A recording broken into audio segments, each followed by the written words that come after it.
सजना, दिलवा तोहर याद में रोवे ना। दिनवा कटेला तड़पत तड़पत, रात भर निंदिया ना आवे ना।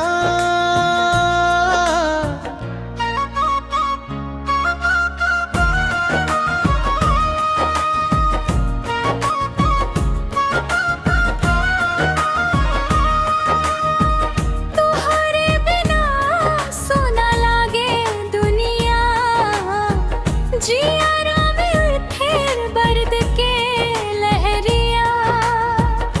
कैसे भुलाई प्यार पुरानवा, टूट गइल दिल किरते डगैया। जब तू रहल साथ हमार, खुश रहत रहे संसार।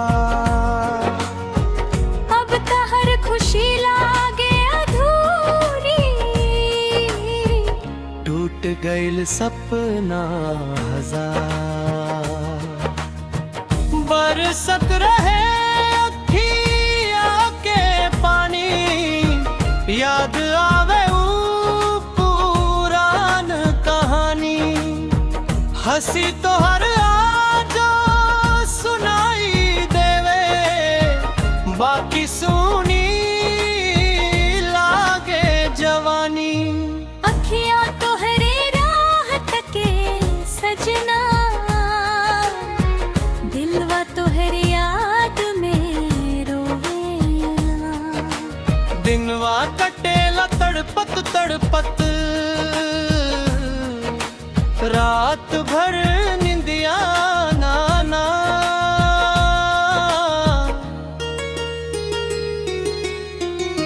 चांदनी रातिया काटे न काटे, तोहरे बिना मनवा डोले।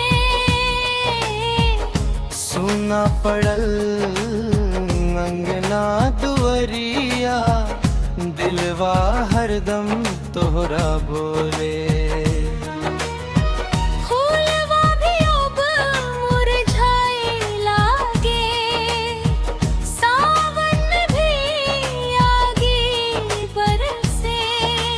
रोरा बिना जिंदगी ये सजना, सूखल दरिया जैसन तरसे। रोरा प्यार के सपना टूटल, दिलवा हमरा धीरे धीरे छूटल। अब त बस यादे सहारा बा। भाग हमार काहे इतना फूटल, मंदिर में रोज दुआ मांगिले, फिर से तोहरा साथ पाई। रूठल किस्मत मान जाव अब, सुनी जिंदगी फेर सजाई। तोहरे संग बितावल पलवा,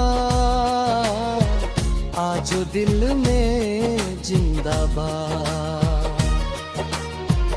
तोहरे बिना ए जाने मन, हर खुशी अधूरा बा। अगर कभी लौट के आइबा,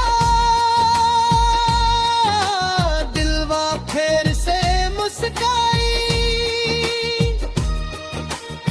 सूखल प्यार के बगिया में, फूल खुशी के खिल जाई। बरखा में भींजल राहिया, याद दिलावे तो हार बहिया।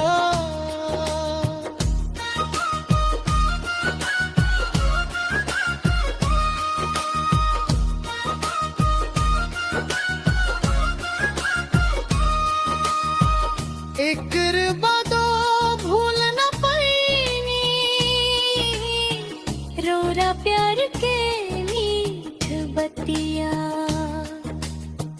टूटल दिलवा आवाज लगावे काहे तू दूर चल गईलू हमरा जिंदगी के रोशनी बन के अधियारा में छोड़ गईलू अखिया तो हयो आस लगा ले शायद तू फिर लौट के आईब हमरा सोना जीवन में प्यार के दीप फेर जलाईब अखियां तो हरे राह तके सजना दिलवा तो हरे याद में रोवे ना दिनवा कटेला तड़पत तड़पत रात भर निंदिया ना आवे ना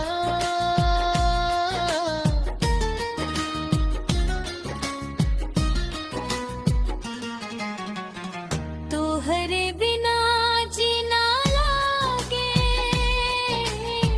हर खुशी अब फीकी लागे रौरा प्यार में पागल दिलवा आजो बस तोहरे खातिर जागे याद तो हर सांस में बसल